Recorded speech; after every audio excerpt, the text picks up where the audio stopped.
Hello everyone, আসসালামু আলাইকুম। সবাই কেমন আছেন? আশা করি আল্লাহর রহমতে সবাই ভালো আছেন। আমরাও আল্লাহর রহমতে ভালো আছি।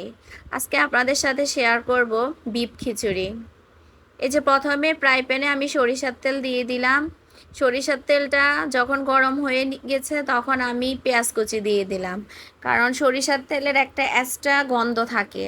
যখন ভালো করে গরম হয়ে যায় তখন ওই গন্ধটা থাকে না। অনেকেই গন্ধটা পছন্দ করে না, অনেকেই পছন্দ করে। তারপরে আমি পেঁয়াজটা যখন একটু লাল বর্ণ হয়ে আসবে তখন আমি খিচুড়ির জন্য যে চাল ডাল এগুলা সব ধুয়ে রেখেছিলাম এগুলা দিয়ে দিলাম। তো আমার আগে থেকে রান্না করা মাংস ছিল, গরুর মাংস। তো আমি গরুর মাংসগুলো এখন সাথে দিয়ে দিলাম। সাথে দিয়ে ভালোভাবে নেড়ে ছেড়ে এখন আমি পরিমাণ মতো পানি দিয়ে দিব।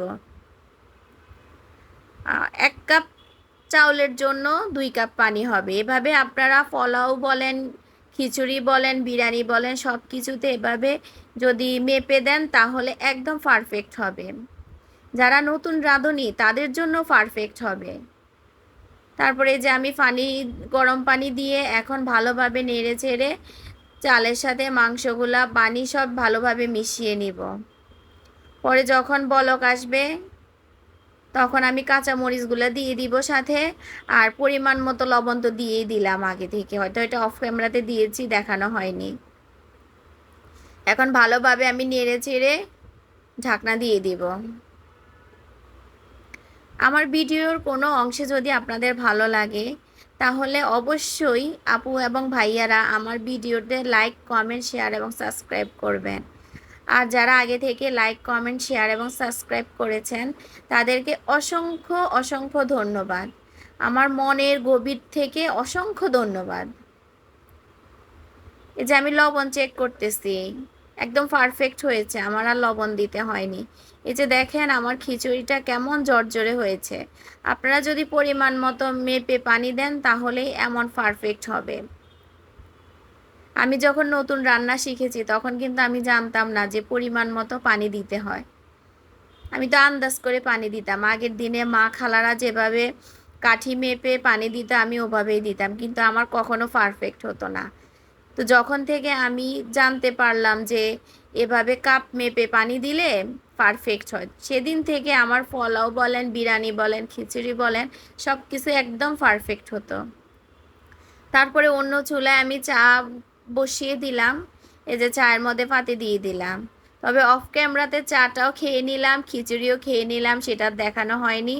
এই যে দেখেন আমার খিচুড়ির ফাইনাল লুক কেমন হয়েছে অবশ্যই জানাবেন আমাকে কমেন্টস করে। আমার খিচুড়িটা অনেক লোভনীয় হয়েছে, দেখতে যেমন লোভনীয় হয়েছে খেতেও দারুণ হয়েছে। তারপর বিকালে আমি একটু বের হলাম আমার বাচ্চাদেরকে নিয়ে। ওদের একটু বাসায় পরার জন্য ড্রেস দরকার। এই জন্য একটা গার্মেন্টস আইটেমের দোকান থেকে আমি ওদের জন্য ড্রেস নিতে আসলাম। এই দোকানটা আমাদের বাসার কাছেই, বেশি দূরে না, হেঁটে আসা যায়। তো এইখানে আমি আমার ছেলেরা ছোট থেকে এই পর্যন্ত আমি এইখান থেকে প্রায় 8-10 বছরের উপরে হবে আমি এখান থেকে ওদের জন্য ড্রেস নেই।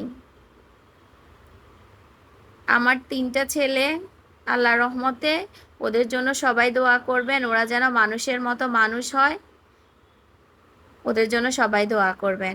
সবাই আমার পাশে থাকবেন, আমাকে সাপোর্ট করবেন। এই যে ওদের জন্য চিকেন ফ্রাই নিতে আসলাম। ওরা চিকেন ফ্রাই পছন্দ করে তো বাসায় করে দেয়, কিন্তু এখন তো আমার সময় নেই এজন্য। সবাইকে আল্লাহ হাফেজ, সবাই ভালো থাকবেন, আমাকে সাপোর্ট করবেন। আসসালামু আলাইকুম।